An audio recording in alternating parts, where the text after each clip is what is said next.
January 20th, 2019. I want to look at a few recent updates on Hillary Clinton's former campaign manager, John Podesta.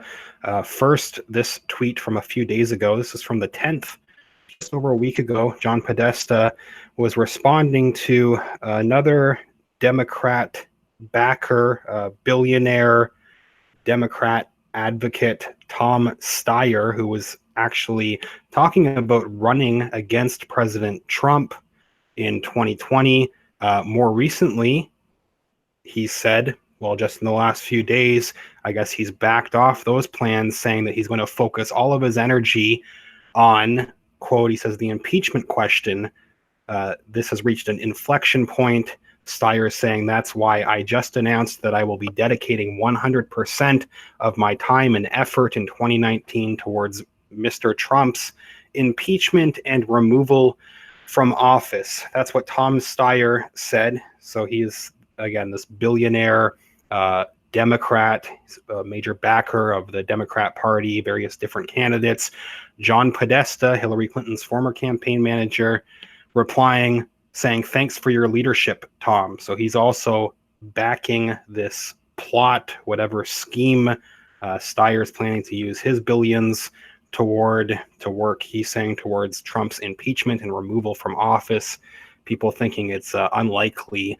Tom Steyer has already thrown a lot of money in politics, especially ramping it up in the last couple of years, and has had not as much success as I'm sure he would hope. A lot of the candidates that Steyer has backed, anti-Trump candidates, have actually failed. So anyway, Steyer saying that he's going to go forward with this plan. Also, interesting, there's other news this week with John Podesta and the Center for American Progress. An update on this this week, they also happen to mention in the same article, again, Tom Steyer and his relationship with John Podesta's group. So in this one case, Steyer is saying that he's going to work for Trump's impeachment. John Podesta is saying that he's backing the plan. At the same time, Tom Steyer sits on the board for the organization founded by John Podesta, Hillary Clinton's former campaign manager, the Center for American Progress, this liberal organization. This group has just fired 2 possible whistleblowers. So they're talking about this, just the intro here. And again, they're mentioning Tom Steyer also, just his involvement. George Soros, also a backer of the same group. This article reads, the liberal media outlet The Intercept reported that its scrutiny of the Liberal Center for American Progress recently led to the firing of 2 Center for American Progress employees suspected of leaking emails. Leaked emails showed concern among some staff about United Arab Emirates influence at the liberal group. So this is, I guess, ironic, or just another example of the hypocrisy coming from John Podesta. The Podesta group had to shut down over failing to disclose some of their foreign lobbying ties. Meanwhile, the Center for American Progress, another organization also founded by Podesta, is taking money from and is clearly influenced by another foreign power.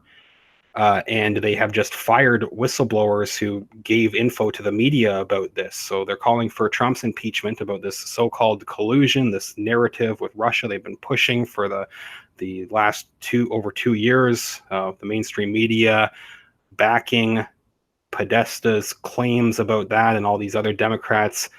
Meanwhile, Podesta is working with all these foreign powers as well and is actually firing whistleblowers, trying to continue to cover it up.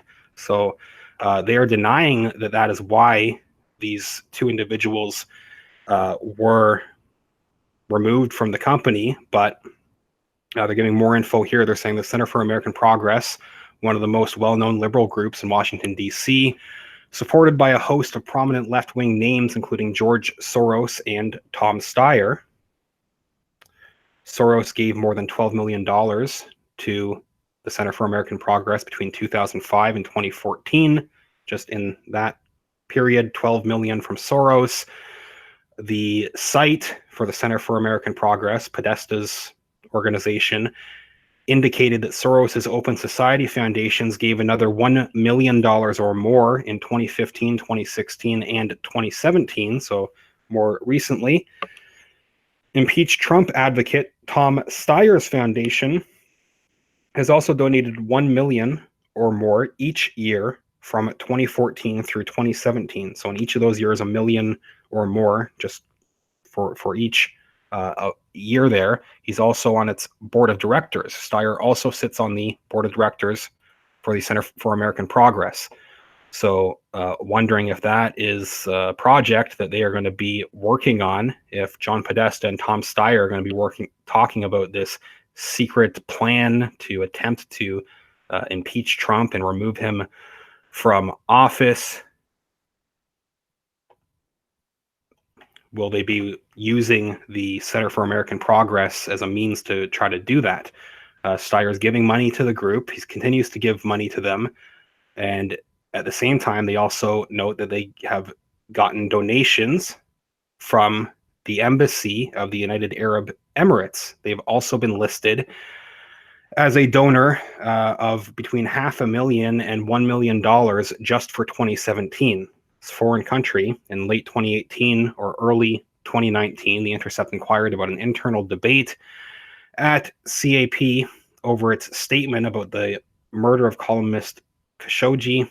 The Saudi Arabian officials, their statements talking about this after it had obtained leaked emails from the CAP, which the Intercept is claiming does not come from the CAP staff. This was given through someone who had obtained this info otherwise. So the Intercept is saying that the two individuals that were removed from the group, they clarify at the end here that they're claiming that they are not the individuals who leaked that specific article, but I guess an internal investigation by the Podesta group led them to these other possible whistleblowers, people that they were worried might sound the alarm on this foreign influence in Podesta's organization that they're trying to continue to cover up. They give the rest of the details, just the rest of the info that we have now, just on some of these specific exchanges. Again, this is going back to a series of articles that The Intercept had done. There was one from 2017 and another more recently focusing on Podesta's organization taking money from these different groups. They're saying the two staffers that the Podesta group just let go to try to cover this up, it looks like, were reportedly investigated by the Center for American Progress for leaking an internal email exchange to The Intercept.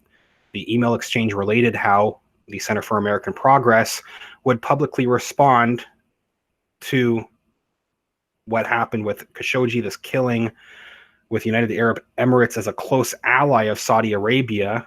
The Center for American Progress experienced perplexity in considering its response to the death at the hands of Saudi Arabian officials. They didn't know how to respond to this, given that they have ties through the UAE to officials that could have been responsible for this potentially. There's a lot of questions with the official story of that death as well. So I guess there's a couple different layers to the information here, but just going with what they're saying officially here, they are talking about one individual from the CAP. Intercept explains some of the UAE and Center for American Progress, some of their financial relationship. Brian Catullus is the Center for American Progress's Gulf expert.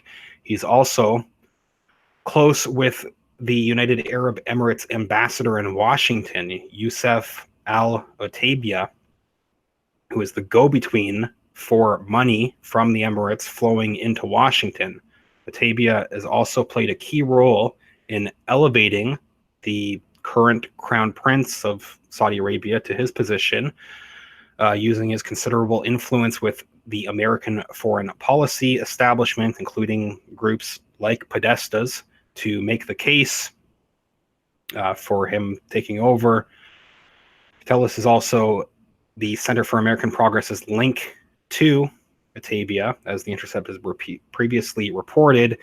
Catulus had worked with the diplomat to help organize United Arab Emirates sponsored trips to the wealthy Gulf country for American think tank experts, including, according to emails taken from Tabia's Hotmail inbox. This info is according to emails taken from Tabia's Hotmail inbox. They're saying that they were released to the media by a group called Global Leaks amid an argument between the United Arab Emirates and its neighborhood rival, Qatar. According to the emails, Catalyst has also given Atabia advice on how to lobby the current administration on issues relating to Egypt. They're saying that The Intercept reported the CAP's acceptance of United Arab Emirates money. This has also been controversial within the organization for some time. They're reporting The Intercept, so the outlet where this info was leaked, they're denying that either of the two fired staffers was its sources for previous reports on the CAP's internal going-ons. So it's possible that these individuals were targeted for other potential leaks, or them just being worried, Podesta, him being worried about future info being leaked, possibly. I mean, if you're taking what The Intercept is saying, that these were not the individuals that the info actually came from, but for some reason they've still been removed, and they're saying the CAP, Center for American Progress, is saying that it was this article reportedly that led to the probe, that led to their removal anyway. Let me know what you think about that. Also, again, Tom Steyer's relationship with the Center for American Progress, John Podesta founding that organization. What do you think might come of that as well? This plan to impeach and remove Trump from office, as Steyer and Podesta are saying. Let me know what you think. I do have a link to this original article in the video description. You can look at it in full. Also have a link to my Patreon account, patreon.com/realityreader. Thanks everybody that supports the channel over there. A couple dollars makes a huge difference. Helps me keep talking about these issues here. I also have a PayPal link. You can help directly through there, and the original article. Look at that. Tell me what you think. I'll follow up soon. Thank you.